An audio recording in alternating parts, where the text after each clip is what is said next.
بسم اللہ الرحمن الرحیم. ناظرین السلام علیکم. میں ہوں آپ کا میزبان صابر شاکر وفاقی دارالحکومت اسلام آباد سے. کچھ لیٹسٹ خبریں ہیں. آپ کو معلوم ہے کہ دبئی میں مقصود چپڑاسی کے نام سے مشہور جو شریف فیملی کے ملازم تھے ان کا ہو گیا ہے انتقال دبئی میں. اور مقصود چپڑاسی یہ کیوں ان کا انتقال ہوا اور ان کے انتقال کو ان کی موت کو پر اسرار کیوں قرار دیا جا رہا ہے، یہ 48 گھنٹے ان کی موت جو ہے وہ کیوں چھپائی گئی اور آخر کیا وجہ ہے، اور پھر ہماری قومی ذرائع ابلاغ جس کو نام نہاد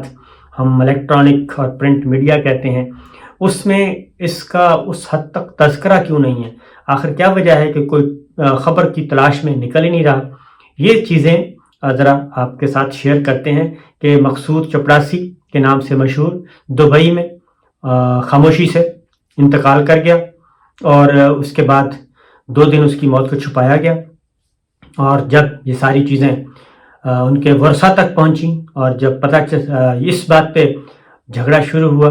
اختلاف شروع ہوا کہ اس کی ڈیڈ باڈی کو پاکستان میں لانا ہے نہیں لانا، تو یہ ہے صورتحال. جب یہ چیز چلی تو اس کے بعد آہستہ آہستہ میڈیا میں چیزیں آنا شروع ہوئیں. اور پہلے تو میں یہ بتا دوں کہ یہ سارا کچھ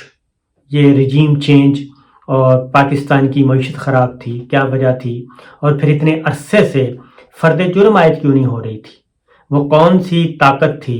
وہ کون سا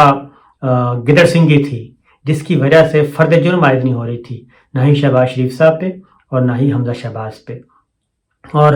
ایک ملزم ان کے مفرور ہے، وہ بیرون ملک ہے، لندن میں ہے، سلمان شہباز. اور مقدمہ کیا کہتا ہے، پہلے ذرا تھوڑی سی ڈیٹیل دیکھ لیں، وہ میں آپ کو بتاتا ہوں، اس کے بعد پھر آتا ہوں یہ ساری صورتحال پہ کہ آخر یہ ماجرا کیا ہے. یہ منی لانڈرنگ کا بنیادی طور پہ کیس ہے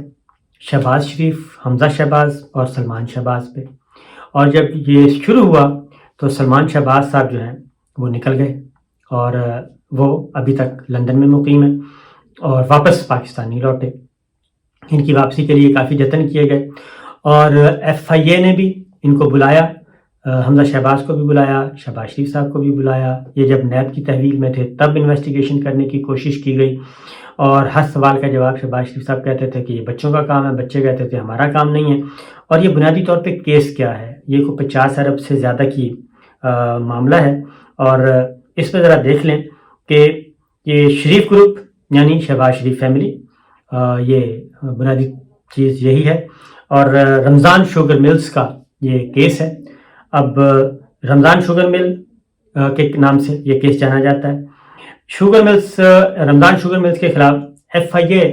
اور اینٹی کرپشن سرکل لاہور انہوں نے منی لانڈرنگ کی تحقیقات مکمل کر لی ہیں. انویسٹیگیشن ٹیم کے مطابق منی لانڈرنگ کا یہ انتہائی پیچیدہ کیس تھا، لیکن بڑی محنت سے ڈاکٹر رضوان جیسے افسروں نے اس پہ انویسٹیگیشن کی اور تحقیقات مکمل کی اور بہت سارے جو چھپے کردار تھے ان کو بے نقاب کیا. 28 خفیہ بے نامی بینک اکاؤنٹس تھے جن کا سراغ لگایا گیا اور 2008 سے 2018 تک یہ شریف گروپ یعنی شہباز شریف فیملی کے چپڑاسیوں اور کلرکوں کے نام پر لاہور اور چنیوٹ کے کئی بینکوں میں یہ اکاؤنٹ جو ہے وہ آپریٹ کیے جاتے رہے. یعنی اپنے نام پہ اکاؤنٹس نہیں تھے بلکہ اپنے ہی ملازمین کے نام پہ تھے جن کی تنخواہیں 15,000 20,000 40,000 50,000 اس سے زیادہ نہیں تھی. لیکن اس میں جو ترسیلات تھیں، رقوم آ جا رہی تھیں، جو باہر سے ٹیٹیاں لگ رہی تھیں، پیسے جمع ہو رہے تھے، نکل رہے تھے، وہ کروڑوں نہیں اربوں میں تھے. اور اس دوران یہ بھی ہوا کہ شہباز شریف فیملی جو ہے وہ 2 بار وہ وزیر اعلیٰ بھی، ظاہر 2008 سے 2018 تک یہ وہ دور ہے جب شہباز شریف صاحب وزیر اعلیٰ پنجاب تھے اور حمزہ شہباز جو تھے وہ رکن قومی اسمبلی تھے. اور انویسٹیگیشن ٹیم نے جو 28 خفیہ اکاؤنٹس پکڑے، ٹریس کیے، اس میں 16,304 ملین روپے کی جو ہے 17,000 کریڈٹ ٹرانزیکشن کی منی ٹریل کا انہوں نے جائزہ لیا. جی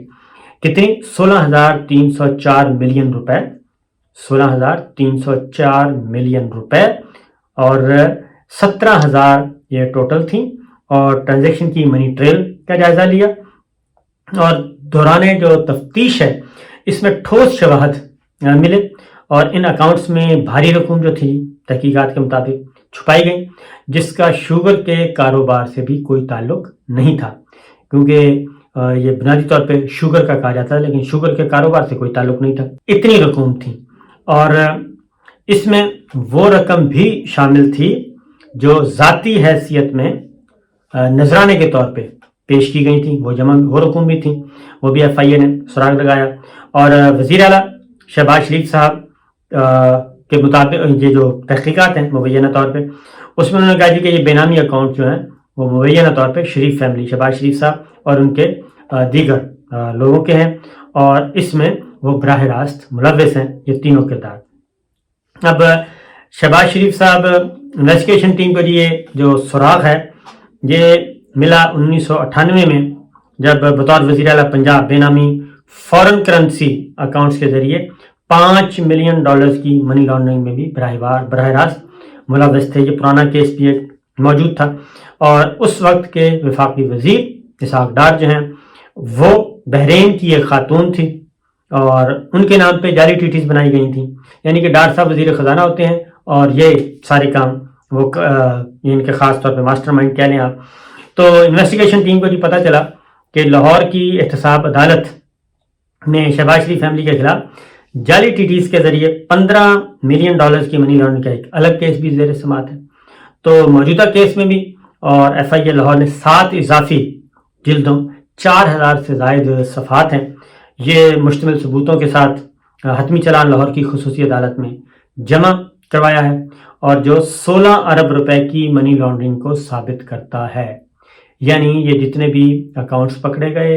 سب کچھ پکڑا گیا، اس میں 16 ارب روپے کی منی لانڈرنگ جو ہے وہ ثابت شدہ ہے ایف آئی اے کی تحقیقات کے مطابق۔ اور یہ چلان شہباز شریف، حمزہ شہباز کی وہ دونوں ضمانت قبل از گرفتاری ہیں، وہ اور سلمان شہباز جو اشتہاری ہیں اور یہ مرکزی ملزم ہیں، ان کو یہ چالان میں ان کو مرکزی ملزم ٹھہرایا گیا ہے، اور چپڑاسیوں، کلرکوں سمیت 14 بے نامی کھاتہ داروں اور 6 سہولت کاروں کو اعانت جرم کی بنیاد پر شریک ملزم ٹھہرایا گیا ہے۔ یہ ایک چالان آپ کو میں بتا رہا ہوں جو کہ سبمٹ کیا گیا ہے۔ 2008 سے 2018 کے دوران شہباز شریف صاحب وزیر اعلیٰ تھے اور حمزہ شہباز صاحب رکن قومی اسمبلی تھے، اور 16 ارب روپے سے زائد کی جو یہ دولت ہے یہ تحقیقات کے مطابق مبینہ طور پہ یہ ناجائز اللیگل منی ہے، اور ذاتی فائدے اٹھانے پر یہ ساری کچھ کی گئی ہے۔ اس لیے اور یہ انویسٹیگیشن میں یہ بھی کہا ہے کہ بارے ثبوت بھی ان پر ہے کہ وہ یہ ثابت کریں کہ مجرمانہ سرگرمی اور یا منی لانڈرنگ میں ملوث وہ نہیں رہے، اور یہ تمام دولت دراصل انہوں نے قانونی ذرائع سے حاصل کی ہے۔ یہ مقدمہ چل رہا ہے اور اس پہ فرد جرم عائد نہیں ہو رہی کئی مہینوں سے، اور یہ کئی مہینے کب سے سٹارٹ ہوتے ہیں؟ جب خبریں آنا شروع ہوئیں کہ کوئی بیک ڈور چینل پہ رابطے شروع ہو چکے ہیں اور کوئی مکمکہ ہو رہا ہے، ملاقاتیں ہو رہی ہیں۔ اس میں شہباز شریف صاحب کی بھی مقتدر شخصیات سے ملاقاتوں کا تذکرہ تھا۔ کبھی یہ پتہ چلا کہ وہ لینڈ کروزر پہ وہ گئے ہیں پچھلی سیٹ پہ اور لیٹ کے گئے ہیں، کبھی پتہ چلا پھر لندن میں کچھ ملاقاتیں ہوئیں نواز شریف صاحب سے، اور یہ کیس جو ہے آہستہ آہستہ گو سلو کی پالیسی اختیار کرتا گیا، اور باوجود کوشش کے عبوری ضمانت بھی ان کی ایکسٹینڈ ہوتی گئی اور فرد جرم بھی عائد نہیں کی گئی۔ اب اس میں جو مین کردار تھا یہ ساتھ ساتھ چل رہا ہے، رجیم چینج میں انٹرنل شروع ہوا اور اس کے بعد پھر ایکسٹرنل جو پلیئرز ہیں وہ بھی آئے۔ تو لندن میں بھی لوگ آ جا رہے تھے، نواز شریف صاحب سے مل رہے تھے، اور پاکستان میں بھی لاہور اور راولپنڈی اور اسلام آباد یہاں پہ بھی ملاقاتوں کا سلسلہ شروع ہو چکا تھا۔ تو یہ ساری چیزیں ہو رہی تھیں، تو یہ آہستہ آہستہ مقصود چپڑاسی کلرک، بیسیکلی وہ کلرک ہے لیکن اردو میں چپڑاسی کے نام سے وہ مشہور ہوئے بیچارے، تو انہوں نے ابتدائی تحقیقات میں یہ جتنے بھی بے نامی پکڑے گئے انہوں نے بتا دیا تھا کہ جی یہ ہم تو 40,000 50,000 60,000 والے ملازم ہیں، تو یہ میاں صاحب اور ان کے بچوں کے ہی تھے، وہی اکاؤنٹ آپریٹ کرتے تھے اور وہی سب کچھ دیکھتے تھے، اور ہمیں تو کوئی علم نہیں۔ اسی طریقے سے یہ اومنی گروپ کا تھا زرداری صاحب والا معاملہ، اس میں بھی یہی تھا کہ فلودے والے کے نام پہ کسی موچی کے نام پہ کسی کے نام پہ اکاؤنٹس تھے اور کروڑوں روپے آ جا رہے ہیں، TTs لگ رہی ہیں، نکل رہے ہیں پیسے۔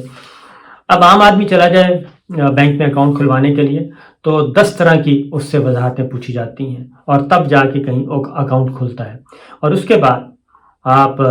اکاؤنٹ میں، یہ ہمارے ساتھ بھی کئی دفعہ ہو چکا ہے کہ ہم معمول کی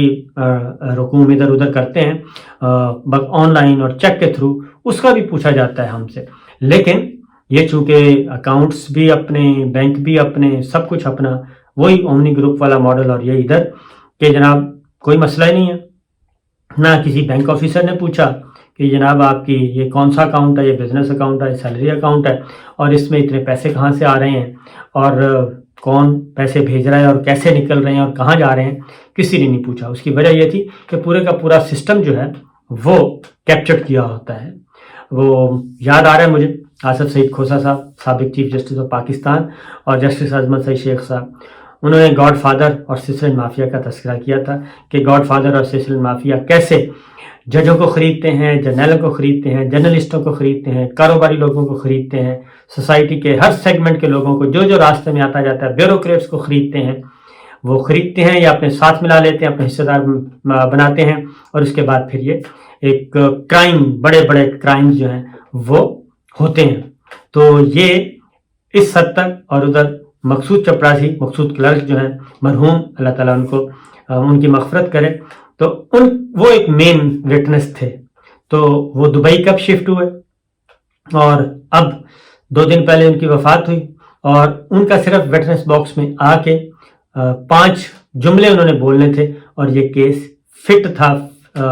سزا کے لیے اور ٹرائل کے لیے، لیکن ایسا ہو نہیں سکا اور وہ بیچارے وفات پا گئے۔ یہی کام جج ارشد ملک صاحب، ان کے ساتھ وہ ویڈیو سکینڈل ہوا تھا، اور اس کے بعد پھر ان کو مارگلا روڈ پہ اور پھر سعودی عرب اور پتہ نہیں کہاں کہاں لے جایا گیا، ان کی بھی آڈیوز ویڈیوز آئیں، ان کے ساتھ بھی یہی ہوا، وہ بھی وفات پا گئے۔ ڈاکٹر رضوان صاحب FIA کے جو تحقیقاتی افسر ڈائریکٹر تھے، وہ بھی، ان کو بھی دل کا دورہ پڑا، وہ بھی وفات پا گئے۔ دوسرے آفیسر، ان کو بھی دل کا دورہ پڑا، وہ بڑی مشکل سے جان بحر ہوئے۔ تو یہ ایک سلسلہ چل رہا ہے، تو اس لیے یہ کہنا کہ یہ سب کچھ آنن فانن ہوا یا یہ ان کے ساتھ کوئی اور نہیں ہے، اسپاٹ فکسر موجود ہے نہیں پاکستان، کیونکہ یہ کیس ایسا تھا جس میں بچنا بہت محال ہے، ابھی بھی بچنا بہت محال ہے، لیکن آپ دیکھتے جائیں، کبھی ریکارڈ جل جاتا ہے، کبھی ریکارڈ چوری ہو جاتا ہے، کبھی افسر تبدیل ہو جاتے ہیں، اور جتنے بھی ہائی پروفائل کیس ہیں اس میں یہ پراسرار اموات جو ہیں اسی طرح ہوئی۔ ایڈیشنل رجسٹرار تھے سپریم کورٹ کے، وہ بیچارے قتل ہوئے، وہ ڈکیتی بنا دی گئی تھی۔ اس کے بعد اسی طریقے سے وہ ایک اور تحقیقات ہو رہی تھیں، شاید ایان یا کیا تھی، ان کا بھی ایک آفیسر اسی طریقے سے وہ بھی بیچارہ قتل ہو گیا تھا۔ تو یہ جو عجیب اتفاقات ہیں اور حسین اتفاقات ہیں، یہ ویسے نہیں ہوتے۔ تو اس پہ اسی لیے وزیر اعظم عمران خان نے باقاعدہ طور پہ پریس کانفرنس کی ہے، اور انہوں نے کہا ہے کہ ڈاکٹر رضوان اور ان سب کی تحقیقات ہونی چاہیے۔ اور اس کی ایک اور ریزن بھی بتا دوں کہ سپریم کورٹ آف پاکستان نے آلریڈی